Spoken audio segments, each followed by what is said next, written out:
University of San Francisco basketball coach Rex Walters may not look Japanese American, but looks don't tell the whole story. I always gravitated to the Japanese side. Nothing against my father, he's German, but I think a lot of it was I was always around, my friends that were Japanese.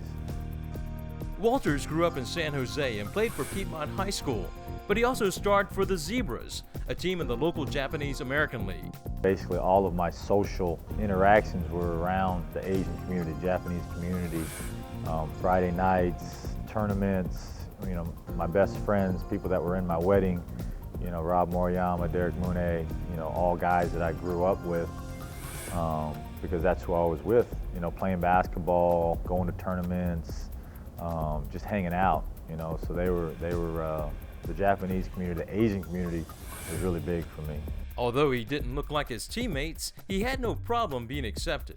We would joke about it, I had the wide eyes and I was the Howley and I was Hapa and all that, but it was all in good fun. I was never bothered by it. My kids now play in the Asian leagues, and you're talking about we're going to have 5 blonde-haired Asians out there, so they were always very good to me. His mother, who was born in Japan, has always been his biggest fan. I was a gunner, back in high school, and she was a big reason. She always said, you need to shoot more, I wouldn't have been in the Asian leagues, but I wouldn't have been going to practice. She was dropping me off, picking me up.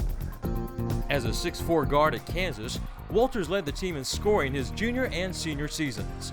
During his 2 years there, the Jayhawks won back-to-back Big 8 titles, and in 1993, he became the first Asian American to play in the Final Four. Later that year, the New Jersey Nets made him the 16th overall pick in the draft. Walters would also play for Philadelphia and Miami during his 7 seasons in the NBA. Did he ever feel he was a pioneer for Asian Americans? If there was any negativity, it was, he's not completely Japanese. Is he really making it for the Japanese community? I consider myself Japanese American. I just don't look at, people are always surprised, but now we've got a guy like Jeremy Lin, breaking barriers, and I'd like to think that I played a small part in that. Pass catch. Now, after 3 years as head coach at USF, Walters has turned around a losing program. He isn't the only Asian American on the team. One of his players, Jay Wei, is Chinese, and the assistant head coach is Japanese. We need Jackie Robinsons in order for us as a human race to move forward and kind of break through barriers. I think to have a guy that is half Japanese playing in the NBA, playing in a Final Four, to even have a half Japanese guy as a head coach in a WCC program, I think really kind of sets precedents for others to follow.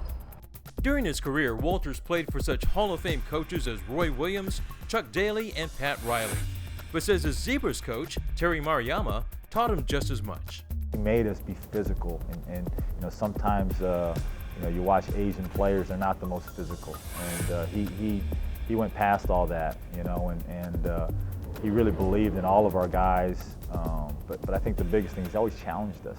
He always tried to push us to a higher level. And now he's done that with the Dons. Each season, the team has improved. Whatever you do, it's got to be all out. It's got to be hard. You got to work at it. You got to, absolutely put everything you have into it. You got to be smart. You got to keep finding ways to get better. Keep finding ways to improve yourself, improve your teammates. And you got to be together. It doesn't matter what you do. I don't care if it's golf, tennis, sports, the real world. Whether you're an engineer, a musician, a lawyer, you can't do it on your own. You've got to be able to work with other people. You got to be able to think of yourself as a servant in trying to help people achieve great things, which in turn brings out a lot of opportunities for yourself. Walters has tried to make the most of his opportunities, but no matter how well he does, he will never forget his roots. Like I said, when people ask me who I am, I say, or what I am, I'm a Japanese American. I'm a San Jose Zebra. I'm from the San Jose CYS. I take great pride in that.